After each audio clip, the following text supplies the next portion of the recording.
and it trended down, their signature trades for entries are very basic and very simple.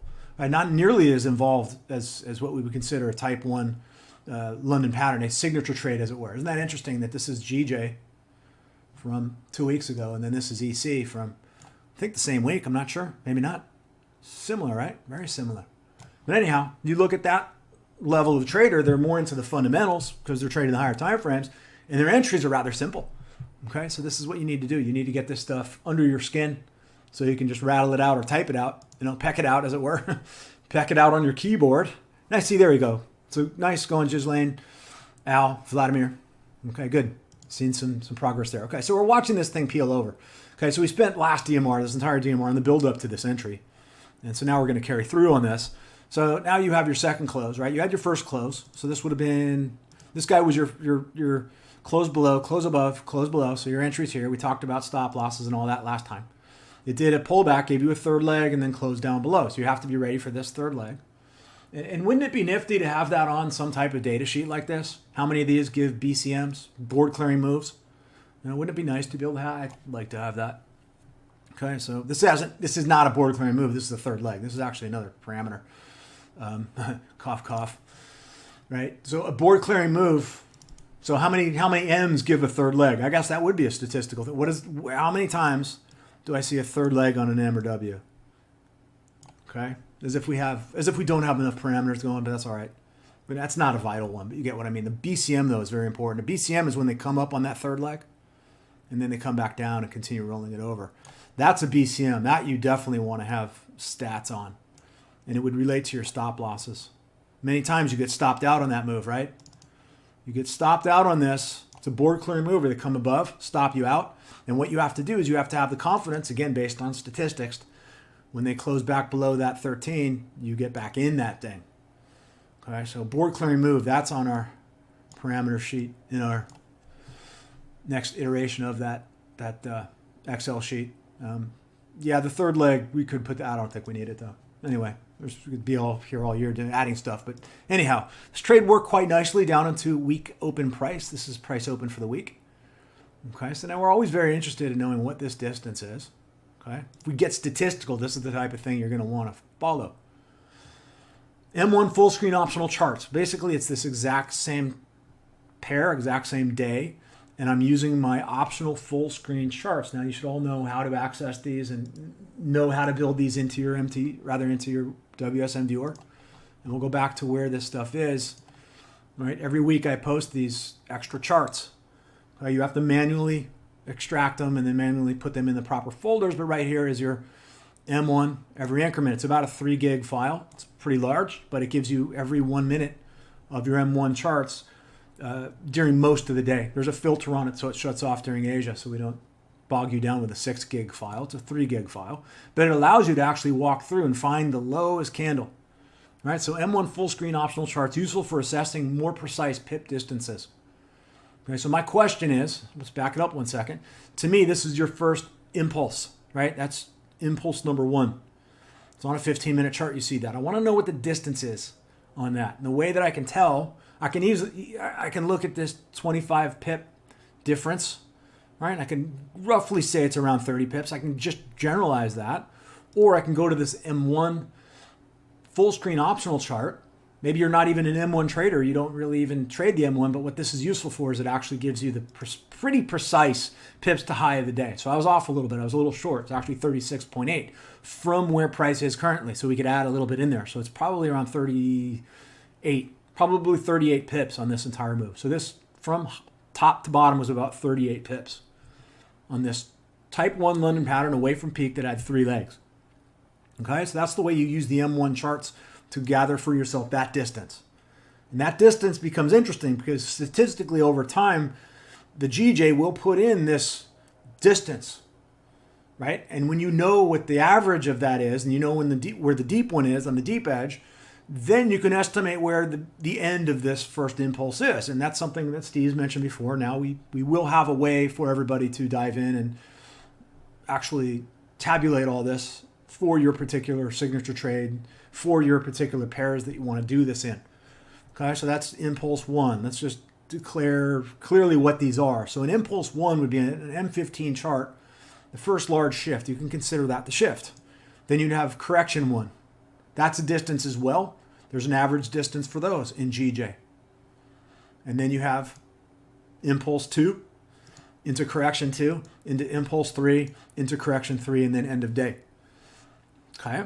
So as you're determining what type of trading system you want to have for yourself with all this complicated stuff, are you the 1 to 3 a.m. trader that wants to just get in and get out and still get your 15%, 18% a week? Possible, definitely possible. You might have to watch three pairs on your M1 signature trade, but it's doable between 1 and 3. You could possibly get. I'd rather this be about 4, right? So scratch the 3. I'd rather you be 1 to 4. Maybe 1 to 5 is probably even better. 1 to 5 is ideal, but not everybody can afford to take that amount of time. Maybe you want to stretch this over from 2 to 5, something like that.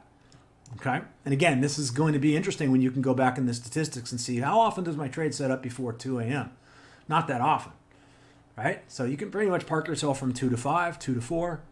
Right? If that's your type of trade, then you want to take only this first impulse. Right? You don't want to sit and wait for the correction and then the impulse 2. That's going to take too long for you. That's not your thing. Okay? Conversely, if you're the type of person that has, unlimited time in front of the screen, 1 to 9, well, then you can go for impulse 2 easily, and you can weather that pullback, right?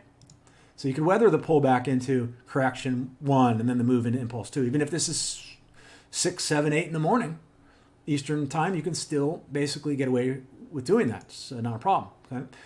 So in terms of these impulses and corrections, we've got our 1, 2, 3s that we've identified over time. But I wanted to just make these names extremely clear for everybody.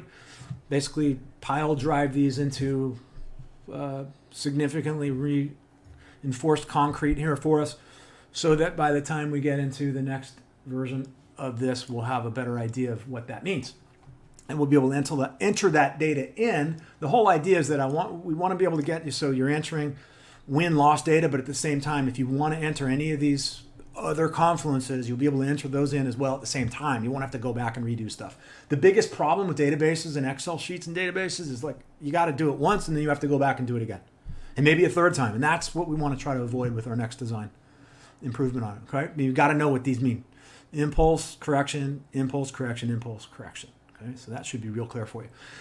Specifically designed signature trades will target 1 or more impulses. So you'll design your signature trade. You'll design your system. I mean, it's obvious that you can get 2 to 1 inside of the first move and 3 to 1 inside the second, right? That's kind of simple, right? Your M1s and M5 strategies, or London patterns, we'll say, your entries on an M1 and M5 chart, pretty easy to grab a 2 to 1 off that first impulse. Okay? M15 chart, you need to have the second impulse to get your 2 to 1. Right? This might be a 1 to 1 because your stop will be above the high of the day and you might be in a bit lower. So a 15-minute chart, you're basically going to expect a 1 to 1 move into your first correction. And then when you get to the second correction, you're down into the 2 to 1. So a 15-minute chart, you might have to wait a little longer. Sometimes the 5-minute overlaps with the 15 as well. But these are the types of things that will incline you to work out. And then, of course, you get down into the impulse 3. That's actually statistically less probable. I know it's something that we teach and we make it appear that every single pair does this every time, but it's actually not true. It's actually a little less probable, this move down into this impulse 3. Although sometimes the impulse 3 is the most significant and longer move, still, you want to park yourself on these first 2 for high probabilities. Okay, how long will you be able to sit in front of the screen? We just covered that. Short time, target correction 1. Longer time, if you can sit in front of the screen longer, target correction 2, right? And in this case, correction 3 is always speculative. So I could have said the impulse. So really target impulse 1. I guess I said correction because the end of an impulse is a correction, right? So get your take profit on this one. If you sit in the computer for a short time, get your take profit on this one if you can sit a little longer. Correction 3 is almost always speculative. So shoot for this big 3 down here. Okay, 38% of the time, last I saw someone who went back and did the work. She did this on GU, I believe. And I'm not sure if she's here tonight, and I do have to fess up to say I think this was Patty Price. I'm assuming. It might not be, but yeah, it could have been her or someone else. Who was it? I don't know. I apologize for this, but someone did the work and they said, Jim, you're right. Don't hold into New York session. look for the second impulse and be done, because this one only did it 38% of the time in the last year and a half that she went back and looked at it. So we've got our sea legs with us with going back and doing the algo historical work. So you've already hopefully sunk your teeth into this idea of going back and looking at statistics like that. When we drop the sheet in the next week or so, you'll have a more organized template to work with that can structure your algo historical work in a completely upgraded manner, so that through the holidays you can be a junkie like me and sit in front of the screens and algorithmically backtest stuff. I call it backfesting, not testing anyway. So you get the idea. So this move to impulse 3 doesn't happen all the time, right? So your correction 1 is your highest probability. That's something like what we saw here with Jake, right? That's just one. That's the first impulse, bam. And if you know the distance of this impulse, if you have a good idea of this distance, it's 18.8 here on EU, currently with a little bit of, it's probably about 20. Okay. If you have this distance in mind, you're able to statistically target that area and you get your pull out of that. Again, if you're thinking of a shorter time period on the screen, you want to use a smaller time frame to get in and then get out. I know he likes to be able to do that so he can keep a realistic time schedule for his lovely wife and himself, right? And have a day. On the West Coast, it's actually doable. You stay up till about 2 or 3 a.m. and then just sleep in and you're good. You can keep that schedule pretty well. London session opens at midnight on the West Coast. So you can go from midnight to, I guess, it's 6 a.m. Eastern, which is usually late. You can basically get done what you need to have done from about 11 p.m. to about 2 a.m. on the West Coast. And you go to bed around 2:30, 3 o'clock. And then you can pretty much stay on the day schedule. So West Coast, you guys are pretty lucky in terms of these London pattern single impulse take profit signature trades. Okay? So your median probabilities is correction 2. So correction 1, highest probability. Correction 2 is your median probability, right? Or the impulse 2 rather. This third impulse into the third correction is the lowest probability. Again, 38% from one of our users. Again, I apologize. I'm not seeing if I can't tell if she's here, so I do apologize. But that work has been done. You need to obviously think about this prospect and go look for yourself. You'll see that's most likely true. So we want to measure these impulses for each pair we are trading so as to target take profits within an average distance to them. So would you want to, if your average swing, in this case, just take a guess here, 38 pips, would you want to have your take profit at 38? Well, you'd probably want to do it within it. So maybe you'd want to have your take profit sitting at around 35 or 34 pips from the high of the day. See, it'll settle you into a warm zone, as you could say, a higher probability warm zone of this first correction based on statistical historical data. And then you'll have that extra bit of confidence. Well, maybe you want to dial in a 2-to-1 that's going to fit that. That's definitely possible on the 1 minute and the 5 minute chart. Okay? So it does actually make a whole lot of sense to do this. Statistics need to be done for each pair, though. This distance, impulse, and correction, those are going to be different every pair. Obviously, we know this. And I know for the longest time, Steve said he did this on a couple pairs, and he dropped his numbers into a session for everybody. And everybody's like, when is Steve going to show his numbers? Did Steve drop me? It's like, this is the kind of stuff that happens when we're monkeys. Unfortunately, we've been trained to be monkeys. Go over the trivia method of coherent reasoning, 1, 2, and 3, and just shake this crap out of you and say to yourself, it doesn't matter what Steve dropped. He might have been wrong about it. Heck, he's trading futures. The distances on futures aren't going to be the same in spot. It's a different market, right? So, you know what I mean? You go back and do this kind of work on your own. It's... that's, trust but verify is what it is. And a good buddy of mine who got me into trading, one of the guys that got me into trading said, trust no one. He said, don't trust anybody. Check it all out for yourself. Well, I thought he was a little lacked at first, but then maybe a year into it, I realized he was dead on. Right? So do it yourself. Find those distances yourself. It's going to be different for every pair. Okay? What again brings confidence into our trading? What brings confidence into our trading? Right? Again, rhetorical. I don't need you. I put you guys through enough of this Q&A. Math. It's the math. That's what gives us the confidence in trading. So it's math and statistics. It's statistical math. It's math with a average associated to it. Okay? Neat story here. Let's just go into some, it's trivia, but it's really not. Again, it's going to loop into that. This is what's so funny about our culture. There's no shortage of places in our culture to prove that we're 90% monkeys in human bodies, right? because of what's been left out of our education for the past 100 years. And in some cases, they've been steering us to be even more chimp-like. But that's where statistics comes in, because that's the big answer in math, and do it yourself, right? That kind of thing. Okay, so when you're talking about the confidence of the pilot of a space shuttle, right? When they re-enter, they're at a 40-degree angle like that. That's their angle of attack at the highest possible amount of heat that those shields generate.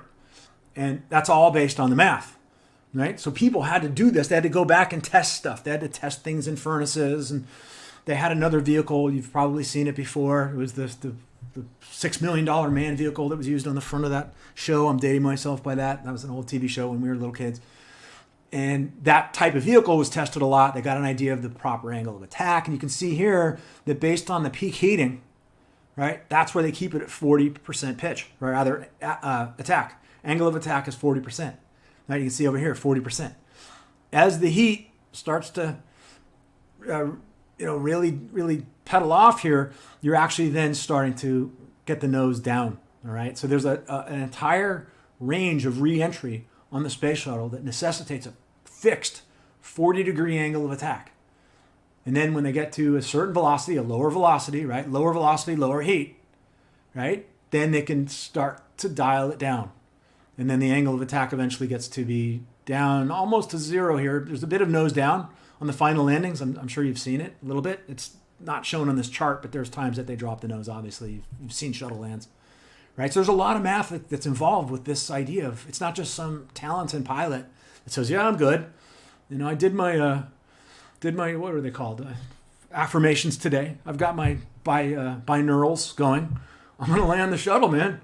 Now, that ain't the way it does it, right? This is the way they do it, okay? Their confidence comes from math, okay? That's just basic orbital math. That isn't heat. That's not your thermodynamics. That's just orbital stuff there, right? But the idea I want you to see here is that even in trading, the same type of overall idea applies. Is it pilot skill that drops one of these beautiful birds down in Edwards Air Force Base? You know, is that what's going on here? Well, if you study what these guys do, they really are not even touching the stick. You know? No, it's the math that does it. It's all the math. The math does all of it. Okay? And you have certain pioneers back in our times. Kathy Johnson, right? She's pivotal in developing the type of math that went into designing how rockets come out of orbit, right? Black lady, American. You know, what is this, the 50s? And this crap that they've got us on TV now, getting us, pissed off at the races, and, women don't have enough, and there's all the, no. This is the 50s and the 60s, folks. There was no, white guys didn't put rockets into orbit. I hate to break it to you. It was a lot of people, and it wasn't just men either. It was men and women and black women. Here's another one, Mary Jackson. She was also involved in developing the codes that allowed the shuttle to actually, this is before the shuttle. This is Apollo level stuff, right? Apollo coders.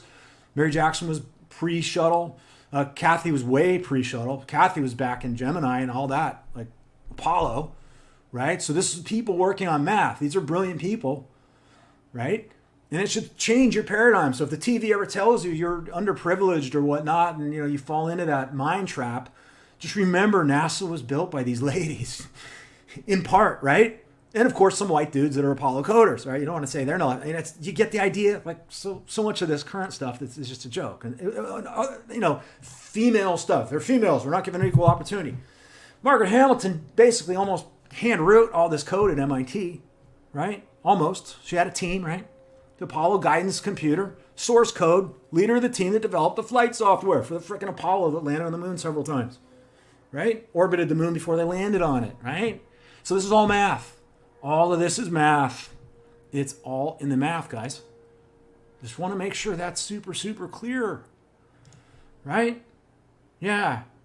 Hidden Figures movie. I'll check that out. I look forward to it. There is a movie on this. A lot of you are typing that in.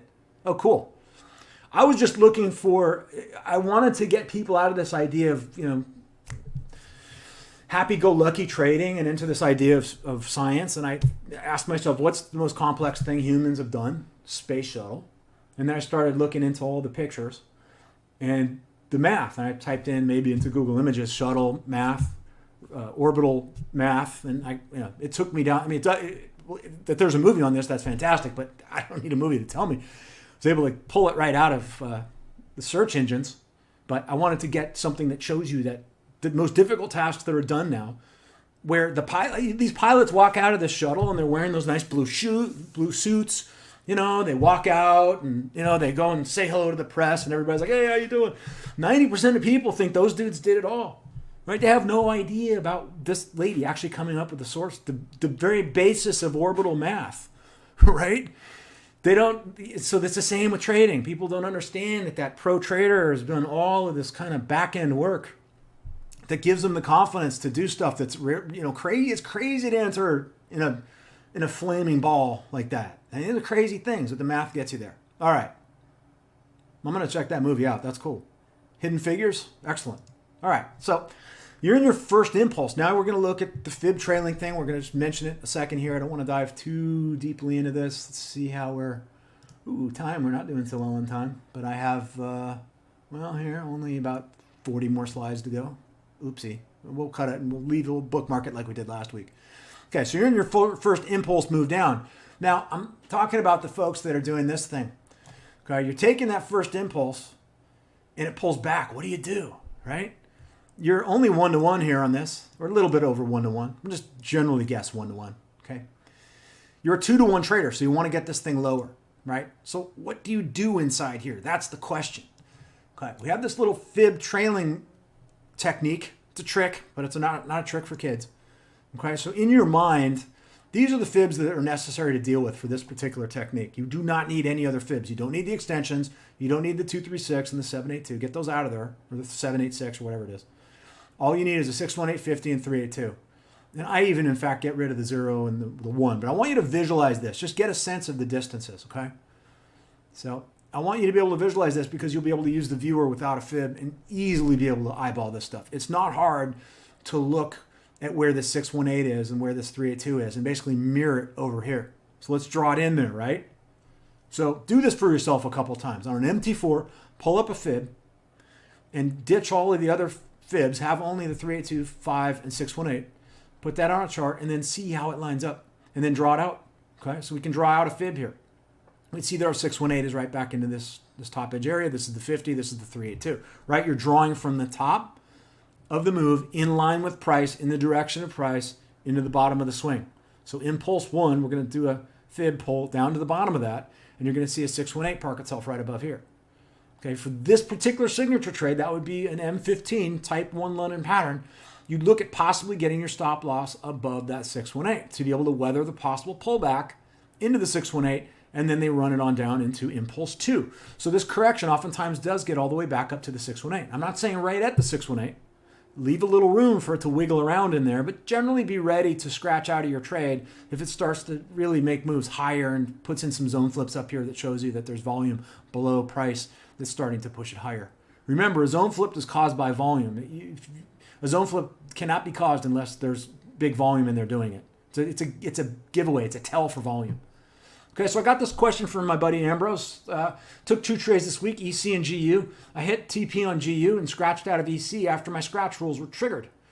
EC trade, my scratch rule that I applied to EC is a close above the 618, and price stays above the 618.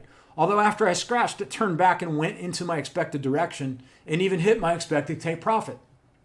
Okay, so I answer him, and I do a little drawing here. So this would be the caveat that we add to this. So you're looking at a 618 pullback, yes, but where's the 00 figure in relation to it? When a 618 is near a 00 figure like that, let them come back into the 00 figure and slightly beyond it to trigger false breakout traders above it. So there's an exception to a 618 pullback here. And I say here, 00s can act like magnets and can overpower the 618 area. Okay, so let's look at where we're talking about here. And this was the chart he sent me, right? His entry was on the close of this candle, right? Got the move down in a positive, and look at it sitting here closing way beyond the 618, but look where the 00 is. See the 00 figure in here? You've got to be willing to let them come up to the 00, play a little bit on both sides of it, and then scratch your trade. Yeah, you're getting into a deep scratch, but you're still not where your stop loss is above the high of the day, right? But when you're dealing with the 618 as a filter for weathering the deepest of all pullbacks. Remember, sometimes they only come to the 382 and dump off.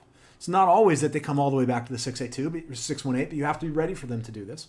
Okay, if they do come back to the 618 and there's a 0-0 in range, let them work that 0-0 and then have it run off. So let's go look at Ambrose's pullback here. Okay, so there you are. So again, I want you to get in the habit of being able to draw this stuff out. So again, the top part of the fib would be right here. The bottom part would be here. Your midline would be the 50, so that's the middle 50. And then remember, the 618 is a little above and the 382 is a little below. So ideally, we're looking for any type of movement that sustains above this area is cause to possibly scratch. But we're so close to the 0-0 figure that we have to include that in there. So you would, in a sense, you'd shift it higher in this one instance. Okay? So look what they do on that 0-0. Let's go look at the M1 in there. Okay? So usually the M1 gives a little story, nice vector. All right, so one single long bar, a little tiny vector candle, bust through the 0-0 to trigger up breakout orders, again, to go long, right? And to shake people out like Ambrose, who got it right. And then it rolls over, and that's it. Right? It rolls over, and that's it. And it's gone. Okay? So just remember this type of thing when you're doing a 618 pullback filter, that a lot of times it'll basically run over there. Okay? So it'll run over the 0-0 figure. And it might even come back and hit it again. This one came just in front of it. You got to remember, these are like magnets, these 0-0 figures. Okay, so let's continue on here. And I wish we had 2 hours to go because there's a lot more to cover here. Okay, so there's your pullback to 618. Be ready for that. It does it. It does it. Look at the inverted hammer. It's a beauty. Right there, inverted hammer at day open price. This is a different trade, obviously, than Ambrose trade, but same principle. This is more of a 0.5 into the middle. It wasn't quite the same. Maybe it was the 618, actually, looking at it. Might have been up there between 0.5 and 618, somewhere around there. Okay, and then this is your M5 chart, and you can see this. And I think we'll go ahead and start the DMR on this question next week. I don't want to get in the way of the pre-market session, so we'll go ahead and put a bookmark in it for tonight, guys, and I will invite you to the pre-market session. We're going to just shut down and open right back up, and we'll go look at the charts for tonight's trading session. I do apologize for having too much stuff to fill in an hour and a half, but well, we'll get to it. This is important stuff. So again, thanks for your participation, and have great trading tonight, and may Providence be with all your trades tonight. Good night, everybody.